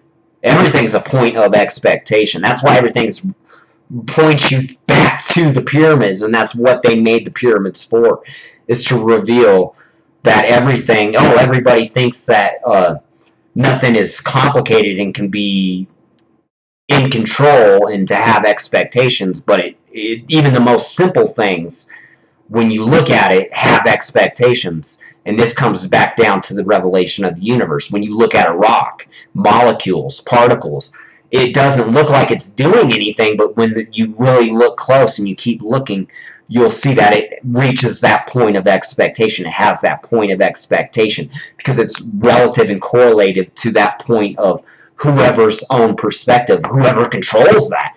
Who the hell is in control of the particles and molecules is God himself, because that's his point of perspective, because that's what he understands. So his own point of perspective can never be understood or believed by any other person. Okay, because he's his own person. So now it's going to be coming down to the confusion of, do you understand his point of perspective? And anybody can misconceive anybody's point of perspective if they don't understand it. And it would be very, very easy. He has got to be the most misunderstood person in all existence, in all the universe, God himself. And that is because, why do you think so many people don't understand him? What happens when you reach the point with a person where you don't understand them? The reason you reach a point like that with somebody that you don't understand them is because they understand so much more. So that's why God is so confusing. And then it just comes down to where you're either two types of different people. You're either a simple person or you're a complicated person. If you're a simple person, you're not going to be worried about needing to understand everything. Because if you need to understand everything that God understands, you will not reach that point of expectation. You cannot reach that point of perspection to understand everything. And you can whine and cry all you want. Well, I want to understand. I want to believe. But it's nature to where, if you don't know something, well, then you potentially may never know. And it's up to if the event are to occur. So if the event does not occur that you are able to understand, then the event, it does not occur that you understand. And that event happens over and over every day that somebody does not understand. Okay, guess what? They don't understand God. How hard is that? That's very simple for somebody not to understand God or believe him, because he knows so much. When somebody knows so much, they are very hard to understand. They are very hard to believe. Because when they try to tell you what you need to understand, you don't understand. You don't believe. That's the worst part. You only need to goddamn believe. Why do you think I'm so powerful in the Word of God? Because I don't need to understand goddamn everything. I know that part of the dynamic of nature. Like, it's not natural to be able to need to understand everything. Like, doesn't make sense. Like, oh, why do I need to understand how many fucking sharks are swimming in the ocean? That doesn't make sense. But that's the problem with people. They want to understand something that they don't need to understand. Just because they can. They're like, well, I want to understand that because I can. Yeah, okay, fine. If you want to understand how many sharks are swimming out in the ocean, that's for you to understand by your own self. If you figure it out, you figure it out. That's none of his business. He ain't going to go do that work for you unless there's a reason. If it was beneficial, maybe he would count those sharks for you. Maybe he would go get involved in your business and do something for you. But there ain't no goddamn reason. It isn't useful. It isn't beneficial. You don't need to understand that.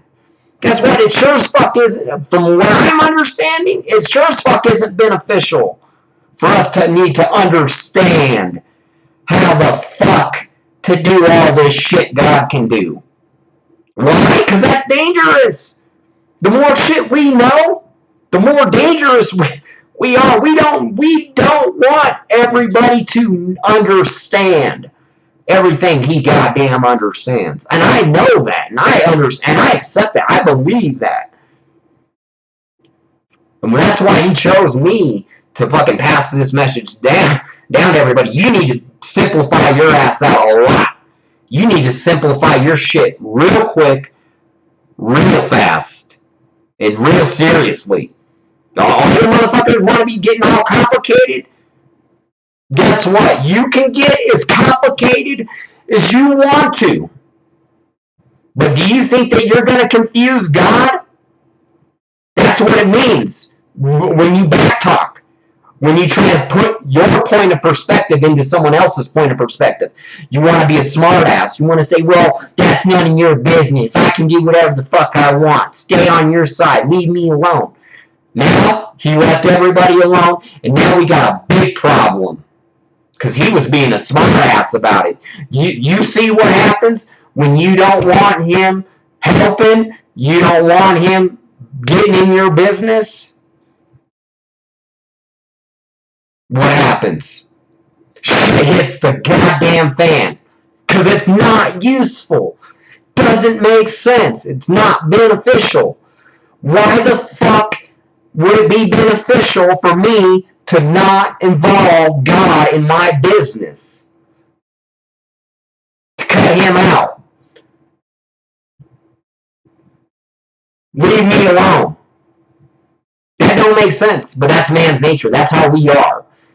Because there are times man reaches that dynamic of the mind to where they're like, I don't believe you. I don't understand you. Leave me alone. Let me go my own way. Let me be my own person. Let me have my own peace of mind. That is where you cross the line. And that's where we got with him, because it's like a father-son thing, okay? No matter how close the father and the son are, you're going to reach a point where they're going to fight. They're going to argue. His point of perception is not the same as the other point of perception. And then all shit hits the fan. And this is what we're at. This is what's going on. All hell is going to break loose, and all the shit is hitting the fucking fan because Lucifer and God are fighting. They're fighting because that's nature. If there's no way around, there's no way through, and this is that's nature. It's like we have to go with what is the most useful. This makes the most sense. Does that make sense? People get into fights, people get into arguments. Yeah, that makes sense, doesn't it? Does that make sense that that's possible? That maybe God got into a fight with somebody else, and what would that mean? That would mean somebody who knows everything that matters and does not matter is getting into a fight with somebody else who knows everything that matters and does not matter. And now we're going to have a big problem, and that's nature. That's nature. You're always going to reach that point. Now the only thing comes down to is who knows more. Who's right, who's wrong. Who's harmful and who's not harmful. Because that's the only one who's right. The only one who's right is the one who is not harmful or who is least. And then it comes down to the least. So it doesn't matter. When you're dealing with individual 1 and individual 2, all that matters is coming down to being least. All you gotta be is one little micro hair less harmful, and you are already infinitely more good than the other. That would mean it's one way or the other. Either one person is being harmful or one person is not. There's no in between. Okay? Now it's all becoming very obvious who was bad and who was good. Alright, who was useful? God. Because he knew that it's our nature that we get into these arguments. And what would happen if we got into this type of argument? And if it were to potentially be on a greater scale? We don't want that. We don't want that. We don't want this shit happening on a greater scale. Now it comes down to God doing his job. It needs to make sure that it doesn't go on to a scale of where anything that it doesn't have to. Well, guess what? If it didn't go to this scale, we wouldn't exist. Nothing would exist. Because that's what the universe reveals. That's our nature. It cannot be one way or the other, any more or any less, because it wouldn't matter. It would not exist. So that means me sitting here screaming as loud as I fucking am, bitching everybody out. If I bitched everybody out one sentence less than I did, it would not be enough to cover the debt. That's why I'm absolutely furious. I'm absolutely punishing everybody that I come across. If I come across you and I fuck you, you will now blame your own self, And it's over your own head because you got fucked. Because now you're trying to do the same thing that I'm doing. You're trying to fuck people, and that's what I'm doing. I'm trying to fuck people. Now it's going to come down to who's going to fuck somebody more. You think you're going to fuck someone more than me? Not happening.